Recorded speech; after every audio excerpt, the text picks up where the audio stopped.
Vasishta continued, "Once again I shall tell you something, O Ram, to which please lend your ear.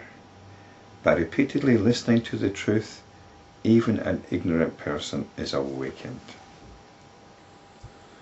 So there's no let up. And it isn't really about the ignorant person, it's about the enlightenment practitioner. We need to be always reminded, always reminding ourselves. To begin with, I expounded the Sthiti Prakaranam, in which the truth concerning the creation of this universe was revealed. Well, actually, there were 3 other sections before that, dealing with dispassion, the behaviour of the seeker, and creation. And the Sthiti Prakaranam was the section dealing with existence, which is how we reinforce our notions. Creation is about the arising of notions, and existence is to do with how these notions are reinforced. This is Brahma and Vishnu. And after that I expounded in the Upashanti Prakaranam the means by which the world illusion might be dispelled. And this is Shiva, of course, or Rudra, although it was called the Upasama Prakaranam, the section dealing with dissolution. This is when we free ourselves from our notions, from our belief in our concepts, our identification with concepts, conceptual understanding.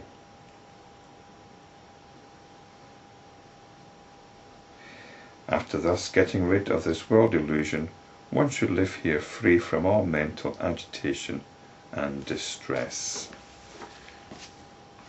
So after the section dealing with dissolution, we've got the section dealing with liberation. And this is the work of spiritual practice, or enlightenment practice, the practice of right liberation. One should live in this world fully established in the state of equanimity, which confers all blessings and which bestows the highest consolation, which is the greatest wealth and which enhances one's good fortune. Equanimity enables purity to grow. All other noble virtues follow this one. None of the blessings and wealth in the world is comparable to equanimity. It puts an end to all sorrow. Rare are those souls who are established in equanimity, to whom all are friends. To one who is established in equanimity, sorrow is happiness, and death is new life. Equanimity is the essence of enlightenment practice.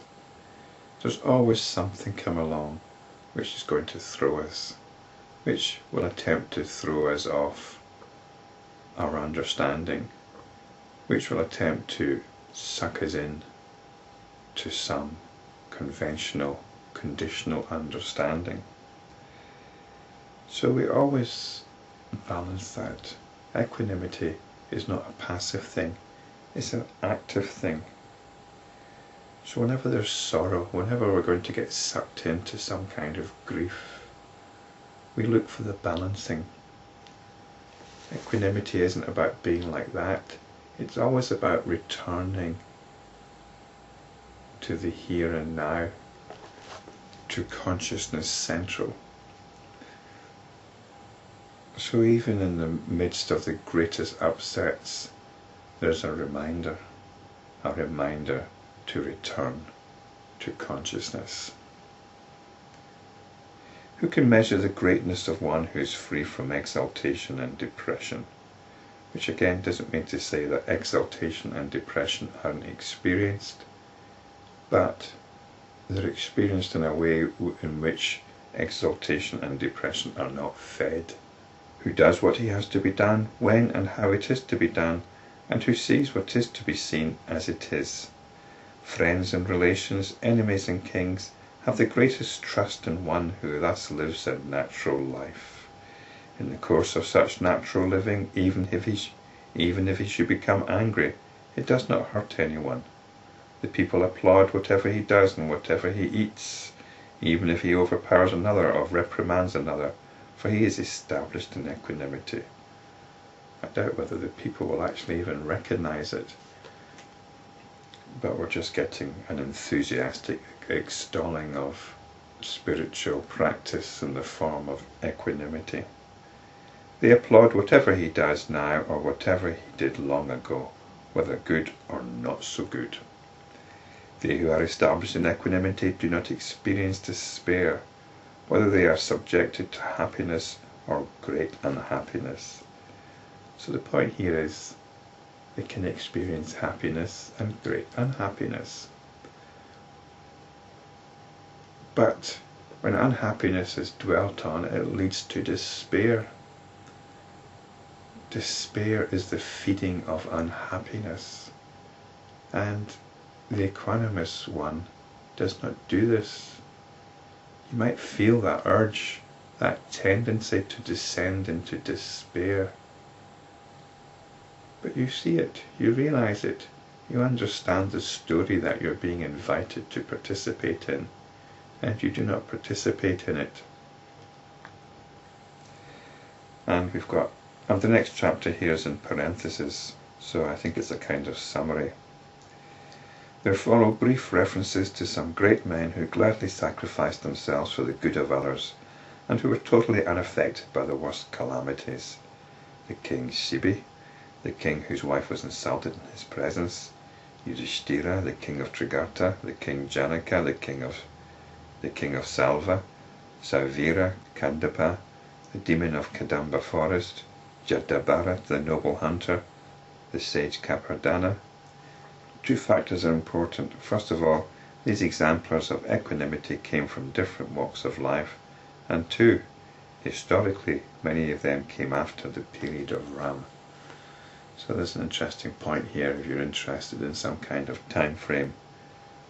Rama traditionally is thought to have lived about 5,000 years ago, but it's quite clear the Yoga Vasistha was written much more recently than that, perhaps about 1,000 years ago, given its Buddhist references. Spiritually, this does not matter. All of them had attained equanimity, and therefore they came to be adored even by the gods, though they were kings as well as ordinary men. So the point is, anybody can do this. Anybody can practice equanimity. Hence one should attain equanimity in all conditions of life, pleasant and unpleasant, in honour and dishonour. This is a practical way by which we get on with ordinary life. It's the practical way by which we practice enlightenment. It's the practical way by which we get on with our spiritual practice, our enlightenment practice, our practice of right liberation. Equanimity is our response to everything that is going on, is our response to everything that is apparently going on.